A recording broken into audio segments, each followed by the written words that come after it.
Hello and welcome back to Forest and Werehorns, an epic adventure starring Lamarr and Harry.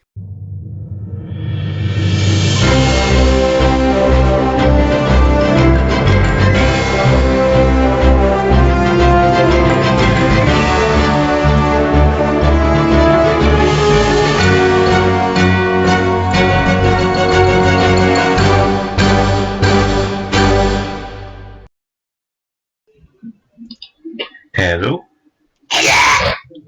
Hello. Sorry about that. I just didn't want to be shouting about logs while someone walked into my room.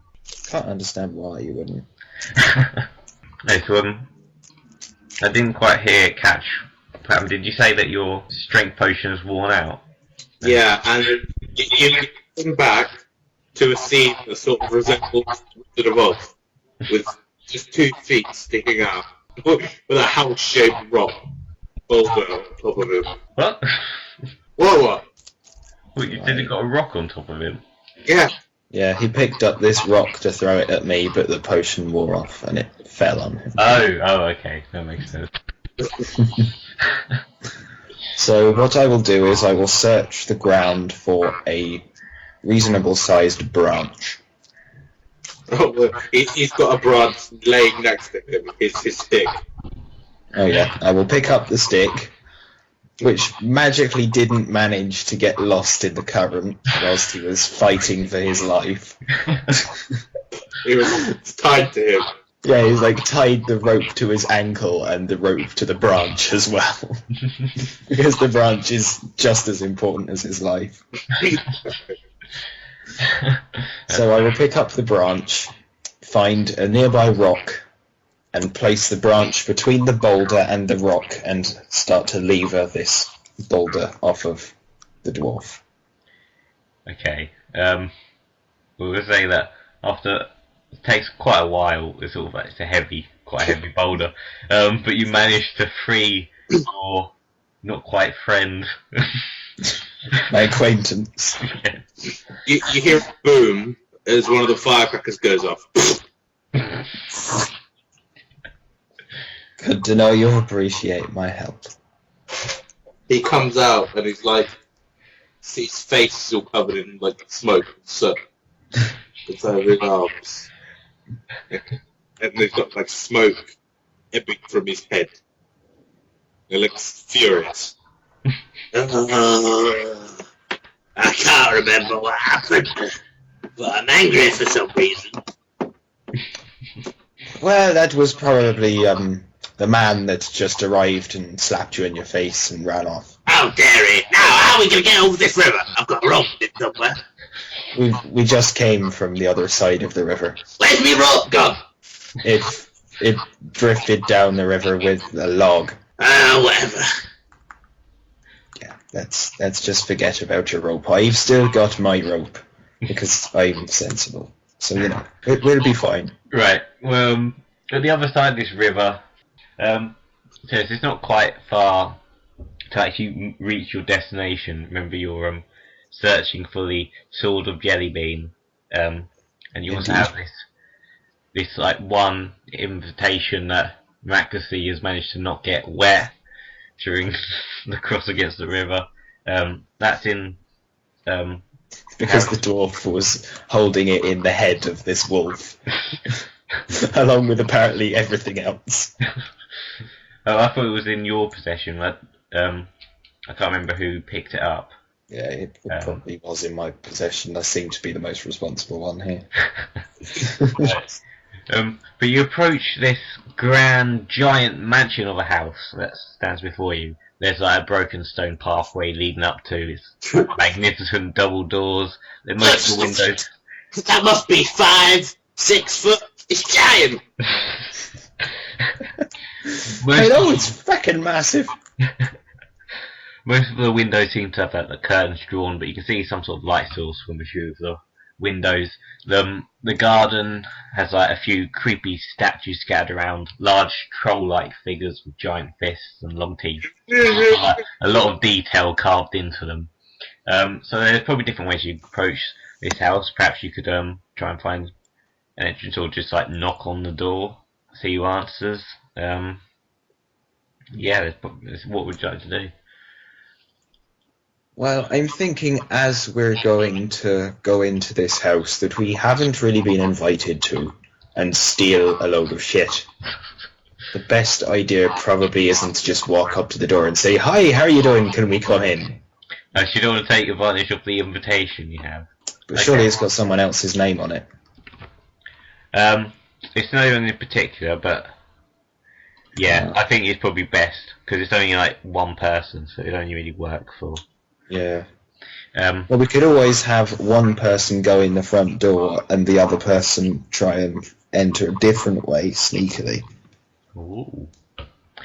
I guess it's up to you. I guess perhaps your characters have a little discussion about their plans. Yay, more talking to the deranged dwarf. I don't know if you've noticed, but he's not actually there. Why? He's gone in already. Has he gone in already? Yeah. Yeah. He's just Leroy Jenkins, yeah. Right, so was you just Leroy Jenkins. Archipeligo! The dwarf, giant, whatever. Right, well, so you've just approached the door and have started knocking on it. I'm guessing then. No, he just walked in. Yeah, but the door's locked. You can't just. He crawled in through the bottom of the gap. Between the door and the floor, he crawled through it. It's not that giant. Okay. He went through the keyhole. Through the keyhole. Okay, he's knocking on the door. Okay, yeah. So, he's knocking on the door. Do you want to, I guess, make your presence known and go up there with him, or do you want to hide? Or how do you want to approach? As we do have only one invitation, it's best if the other person stays hidden. Okay. So I will stay back and watch how things turn out. Okay. And just in case, I will get my bow out. Just in case, like, opens the door and the person who opens it just, tries to attack him. Okay, so it was probably hiding behind one of the strange statue things. Yeah. Okay, so after like a minute or so, you hear footsteps coming towards the door, and then it bursts open, and there seems to be this mysterious, creepy-looking woman standing before you, old and wrinkled, but with like a creepy grin on her face. It's like, "Oh, hello, dearie." Francis, are you here? What do you want? Why have you come to my home? Are you here for the party? Can I use your bathroom? So sod this invitation we've got. Forget about that. Alright, the invitation. Yeah, I'm here for the party.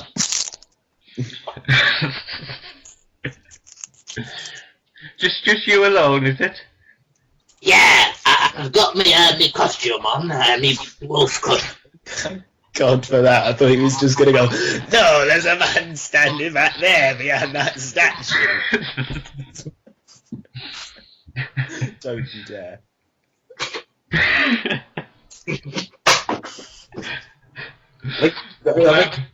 think he's forgotten you. Oh, good. Alright, Okay. That doesn't surprise me. Oh, thanks a lot for coming. Well, why are you coming in? Pushes past her and walks in. So you knock this old woman out of the way. She like, falls to the floor. Where's your privy? She sort of is like almost in pain, sort of shaking a shaky hand points towards the corridor. You got one on your left. a newspaper or anything? Any reading material? No, don't worry, I've got one. He opens up the wolf hands and sticks his hand down there, ruffles them for a bit, and he goes, "Oh!" and he pulls out the newspaper. Okay. He slams the door. What, the front door? No, the toilet door. Okay, so you're in this sort of like cramped the only thing in there is this toilet, which is sort of, we're in medieval, so it's basically just like a box with a hole. Yeah, so I guess meanwhile you're outside. The door is still open at the moment. The woman is still slowly climbing back up. She hasn't really got anyone to assist her. So she's outside the house, is she? No, she's inside, or just at the door. I pushed her at the door frame. Oh yeah. Asked her. So is she going to close the door? Probably eventually. At the moment, she's still struggling to get back up. Oh, please, someone. Okay. Then I will use my amazing agility and dexterity to run towards the door and hopefully try and knock her out. She's already kind of half dazed from you barging past her, so I think it would be relatively easy. So she's slowly getting back up. She's like sitting upright now, when she suddenly looks with a look of horror and fear as she sees this strange small man running towards her. And then suddenly she feels a foot smack right into her face, knocking her unconscious. I'm sorry. She's and just sort of knocked unconscious. Take out a coin and place it on her in her hand. Say, for your troubles. Okay, so you're both in this place. Lamarr's doing his business. I don't know if you want to wait. You're basically, there's this long corridor with it seems to be several doors to different rooms. Lamarr's obviously in the second one to the left. There's also a stairway heading upstairs, which is darkened. It doesn't look like anyone's up there at the moment. You can hear sort of a sort of quiet sort of chatter of a few people coming through from one of the rooms. But that's about it. Yeah. Lamarr, how's it going then? He was a bit bunged up. He's had to touch one of his coins. Just give it a bit of a nibble. Yeah. You just hear the door sort of vibrating. The whole house shakes. Yeah. And then he just runs to the door, opens it up, goes, You got another penny bowl! What did him quite capture that? Wait, he got another one! Ah, shit, too late! So this shouting sort of makes the chatter in the other room go silent. He shut the door and he's gone back inside now. And Right. you start So I'm standing in this in this open doorway with this knocked out woman. yeah. I think I should probably make some sort of escape into a different room. Okay. Well, you could head upstairs, or you can't quite tell which door the noise is coming from. But you can hear sort of the chatter. But now they seem to be. It seems like they're on alert after the sudden shout from. I go to open the toilet door. Okay. As much as I don't want to. You're suddenly overwhelmed by this horrible stink. Lose 2 HP. Have you seen Harry Potter and the Deathly Hallows Part 2? I think, yeah, I have, but not for a while. You know the bit where they're inside the vault and they're just like riding all of the gold? Yeah. That's what it's like. You open the door and it just bursts out. Slides down a mound of poo. Whee! So the hallway is drenched in this stuff, and you can hear footsteps, sort of like someone's approaching. Like they've heard the commotion from outside. They're probably concerned about the absence of the old lady. Yeah. Archipeligo, he looks round and he's like, Oh dear. I've got an idea! No, what you say is, we're in deep doo-doo. Yeah, he looks at the floor. We're in deep shit. I've got an idea. He grabs Harry by the hand, covered in poo. We're off to see the wizard. He wipes his hands on the old lady's skirt, grabs Harry, pulls Harry outside, and shuts the door. Oh, great. He then turns around and starts knocking on the door. Okay, fair enough. But as he rams past, he dropped the coin on the old lady.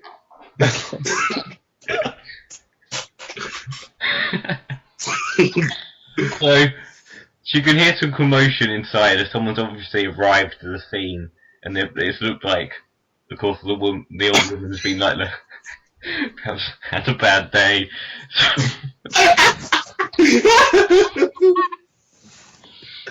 And they seem to be focused on that rather than the knocking at the door. They seem to be distracted by sort of trying to wake her up, and then you notice them like pick her up in their arms. You can sort of make out through like the you can't really see this, but yeah, apparently as soon as it goes silent, it seems like people are far too distracted to open the door. I just the door and go, We're here for the party. Let us in! Little pigs! They can't hear you really. They've all gone off, all distracted by this commotion that you've caused. You might need to sort of try and find another way in because you locked the door when you shut it. It was sort of one of those automatic locks type of doors. Well, I get out my lockpick. Ah. ah, I completely forgot I had that, but yeah, it's come in handy for once. Okay, so you unpick the lock and swing the door back open. Sort of, you see like this absence of people. You can hear commotion going on, sort of like people screaming like, "Oh no, she's alright, is she okay?" And and you sort She must have eaten the shellfish. I told her not to have any of that shellfish. Right, but yeah, where do you want to go? Do you want to? Because now the only person who knew that you were, well, the dwarf was a guest, is the old lady, uncle's lady. So it would look like you're intruding now, since you did break in. And she could wake up eventually. Yeah. She might not have any memory of what happened, but no, I don't know. I think she'd probably be more concerned. It's all everywhere. she's like, "What the hell happened to me toilet?" Stop! Did I do that? Right. I think the best thing is for us to head upstairs. Okay. Well, you head upstairs, and sort of it's quite dark up there. There isn't really much light, but quite like the downstairs, there seems to be quite a vast array of doors. In the distance, you can see one that seems to be quite heavily locked with several like lock things and stuff like that. So it's quite well protected, it seems. Everywhere else seems quite quiet, and there's other doors around. About 3 other doors on this floor.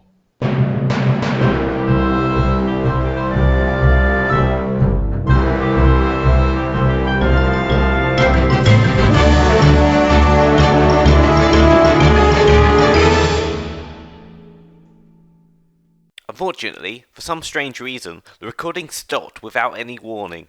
After that point, a whole bunch of stuff happened, but of course, we didn't get it. We will continue this series from this point later, pretending that all that stuff didn't actually happen. So, stay tuned. Thanks for listening.